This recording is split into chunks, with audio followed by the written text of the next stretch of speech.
The purpose of this instructional video is to walk you through the NAP buy-up tool. This is made available through the United States Department of Agriculture Farm Service Agency. In order to find a web page here in front of you, you type in the address FSAUSAPAS.com. This stands for United States Agriculture Policy Analysis System. This page can take you to any of the government program, but we're interested here is the NAP buy-up program. So we click on that, and it comes to this page here. This page is to help you try and figure out whether your crop is eligible, the premium, and then what's your payment, an estimate of your payments. So let's go through an example. First, we need to select the state, and we're going to use Michigan in our example. Then you need to go to a county, and we're going to use Leelanau, Michigan, as the county. First thing we need to do is what they call an RMA check. Is the crop you're thinking about covered in the Risk Management Agency, or do you need to use the NAP program? So we go down to Select Crop and click on it. And we want to do, say, tart cherries. That's not on the list, so you click Not Listed. If it's not listed, this lets you know that you need to use the NAP crop information versus going through the RMA. So we'll click on NAP crop information. And at this point here, we need to enter the crop you're interested in. So you have a long list of potential crops here. So we'll go down and click on cherries right there. Then you have to know the type of cherries. Let's use tart cherries versus sweet cherries. Then we need to select a practice, and the two choices are irrigated and non-irrigated. We'll use non-irrigated. The intended use can be fresh or processed. For our example, we'll use processed. And then you have to select the planting period. In this case, there's only one, but it is necessary to click it in order to move along in the program. What shows up next is some of the information you need to help make this decision. The FSA market price is 29 cents. That's set. That's what it will be as we go through. We have the Farm Service Agent's expected yield for that county, which is 5,967 pounds per acre. These dates over here are for the 2014 crop, which is the example in here, but this will still get you very close to the information you need for this year's. There is an unharvested factor of 80%. What this is saying is that if you do not harvest the crop at all, they're estimating that you'll save about 20% of your protected yield times price times 29-cent market price. The next thing you have to do is put in an approved yield, and we can do that in two ways. It may be that you know what your approved yield is, then you can just type it in. For example, 8,200 pounds per acre. The other way you can do it is to calculate your approved yield, and you can put in these blanks. And we're in a second here. We're going to put in a farm example, but I want to talk just a little bit about how you can get these numbers. You need at least 4 numbers. If you have 4 numbers in here, that would suffice to find your county expected yield. If you enter fewer than 4, they're going to have to incorporate this FSA expected county yield. If no yields are available, they're going to take this 5967, multiply it times 65%, and that will be your yield for each of the last 4 years, or it will be your yield. If 1 year is available, you can put in that 1 year, and 3 of the years, the other 3 years, would be at 80% of this Farm Service Agency expected county yield. If 2 years are missing, or otherwise you have 2, and it's important, consecutive years then the other 2 years would be filled in with 90% of the county expected yield. If the last 3 years are available and it's only 4 years ago that you are missing, they will plug in 100% of this county expected yield. So that's if you don't have your yield. If you do have your yield history, we'll do it in the following manner. And this number here comes up here where you can fill in your data. So we're going to fill in this data here with an actual example from Leelanau County, and it will calculate it. This calculation is close enough to make your decision on. It may come out just slightly different after you work with your FSA office. It is important when you go from section to section to use either your mouse or the tab key. It's important not to use enter, or bad things will happen. So I'll use the mouse and put this in here and put 9178, as again, this is an actual example. 8134. In 2012, this farm had 0, which many tart cherries, if not like 98% crop failure, most people had zeros. If we look at 2011, we're at 6274. I'll use my tab key to go on down. 4480, as you see, these are a little bit more like the county, so your yields might be a little bit more variable, but given weather patterns here, this is a pretty good example. 2008 will be 6667, only half of what they received the next year. 2007 is 9268, 7916, and in 2005, 8837. When you get this here done, you can click Calculate My Approved Yield. And it came out here to be 7740. If you want to correct that or look at that, you can just click this again, and all those numbers come up. In addition, notice where we put a 0 in. It's called a plug yield. When you're below 65% of the FSA expected yield for that county, the plug yield is 65% of it. So 65% of 5,967 is this 3,878.5 that you see on this chart right here. So after you've calculated the approved yield, you need an anticipated yield. This is the yield you expect to get this next year. It's one you may use for budgeting, for example. In this case, the approved yield would probably not be a very good anticipated yield because of the real bad 2012 crop year. But if you don't have a good idea what your anticipated yield be, use the last few years straight average, but don't use 2012. You then have to put in some estimated acres. Let's start with 50 acres that you have of these tart cherries, and put in the real number. I know it's a fairly large amount, but next thing you do is you look at share percentage. How much of this do you receive? We're going to go 100, but if there's multiple owners or multiple people sharing the risk of that crop, it may be different. At that point, then you go calculate premium. So we have the right county and so forth. There are 5 coverage levels. One is the basic, which used to be called CAT coverage.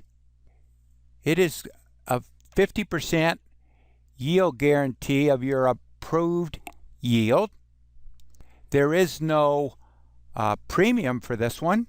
You do have to pay the fee.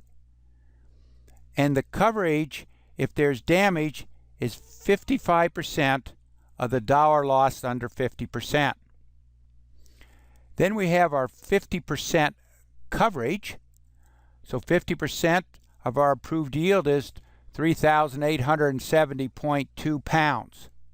You multiply that times the market price, which is just under 29 cents here, and you have a yield guaranteed value at the market price of $1,104.56. The premium per acre then is 5.25% of this number, or $57.99. This last number then is how many acreage you have, so we multiply the premium per acre times, in our case, 50 acres, and we have the premium for 50% coverage of $2,899.48.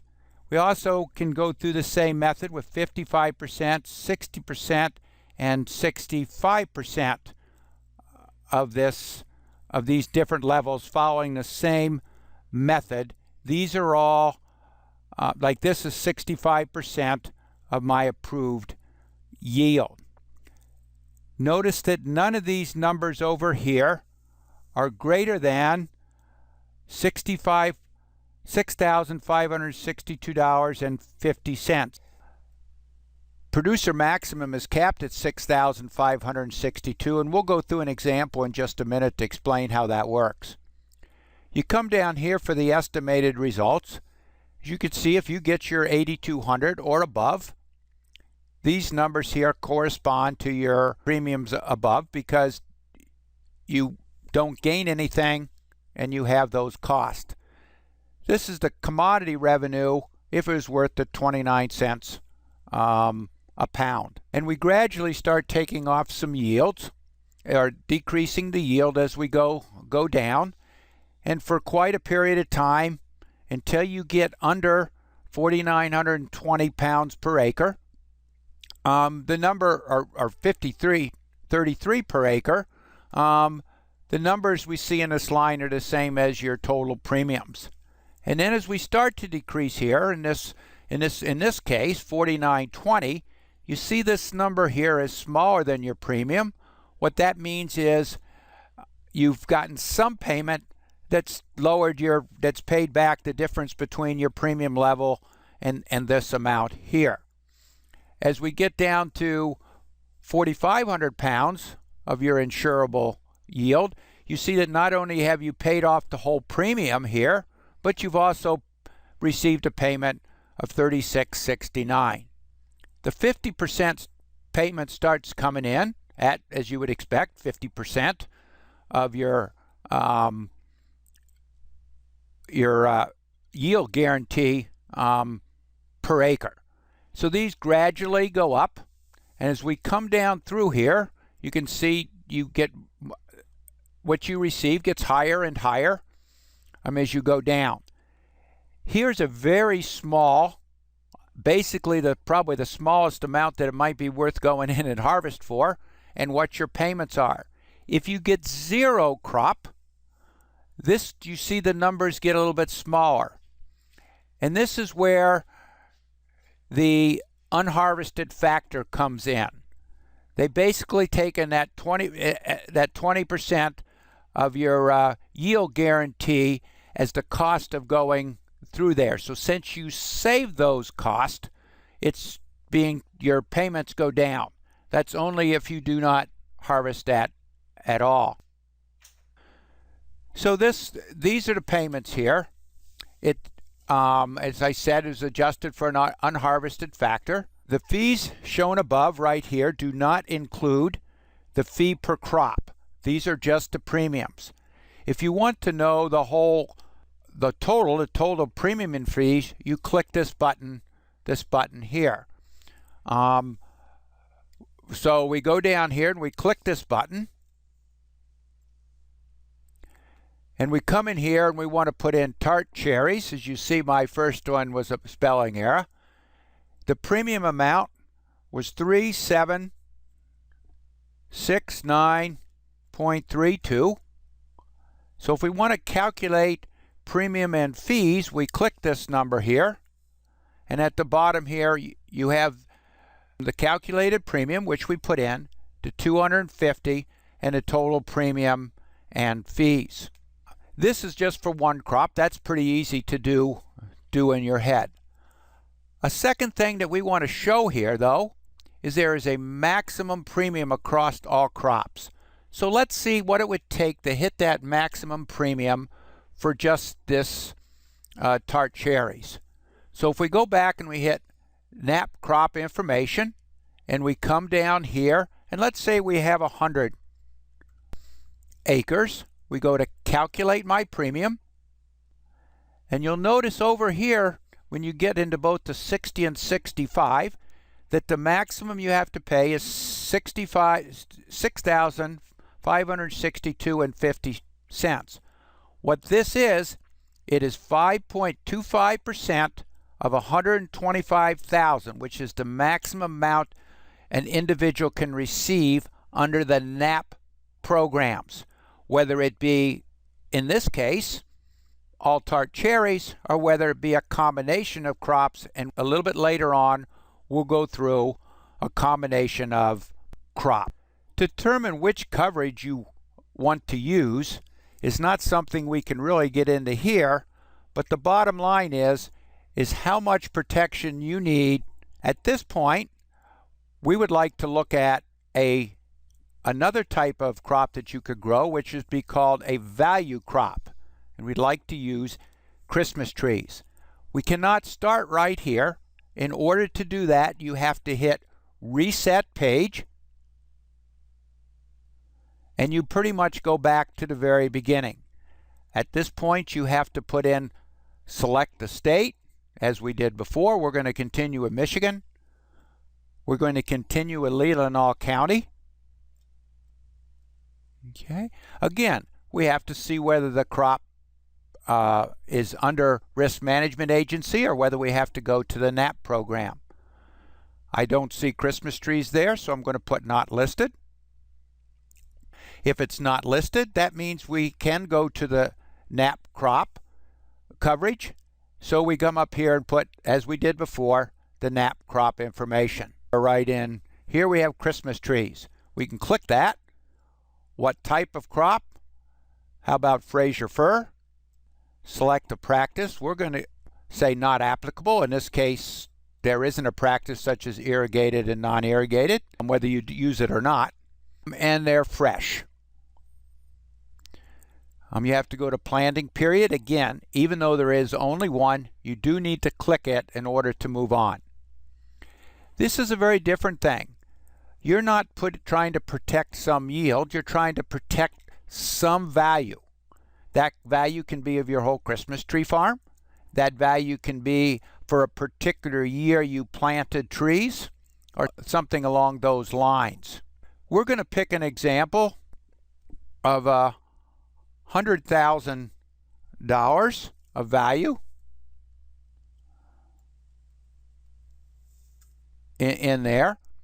Again, I'm going to say that the share percentage is 100%. I'm the sole owner receiver of this NAP coverage. The basic then is going to be $50,000, the same program that's been around for many, many years. 50% of 100,000, of course, is 50,000, 55, 60, 65,000. As you see over here, this is the premium. Then what would happen is if there was some type of disaster, for example, you could go, if something happens and you go out and count dead trees, if over half the trees are gone, and there could be other factors, but if half the trees are dead, you would start collecting at that point on the 50% policy. On the 65% policy, if over 35% of the trees were dead. There's the same thing as before. There is some maximum premium on all those, and we'll go through and look at an example of how that happens in just a minute. So here's the premiums. We come down here to the estimated values. Again, at this point, until we get down to 65,000 or right at 65,000, you see everything in parentheses is money out of your pocket, and it's exactly the same as your coverage premium. As you go to 55, you start getting some coverage under the 60%. And as you see, as you go through here, the coverage keeps going up. At this point, the coverage never goes over 125,000. As we look at that, the premium, they keep going up and down here, and there is an unharvested factor. The unharvested factor for Christmas trees is 75%. So they're going to assume that if you don't harvest, they're going to subtract off 25% of the payment you would have received for 100% loss. In this case, 100,000 divided by 2, or 50,000. Again, if we want to calculate our total premium and fees, we can hit this button here. We come up here, and then here we're going to put Christmas trees. Let's say we're going to take the 65% level, so it's going to cost us $3,412.50. But let's say we're the same farm that was growing 50 acres of tart cherries, not the 100-acre example. So if we put tart cherries here, the premium was $37.69.32. And if you have multiple crops, it's important when you're using this tool to write these down each time so that you can get these total.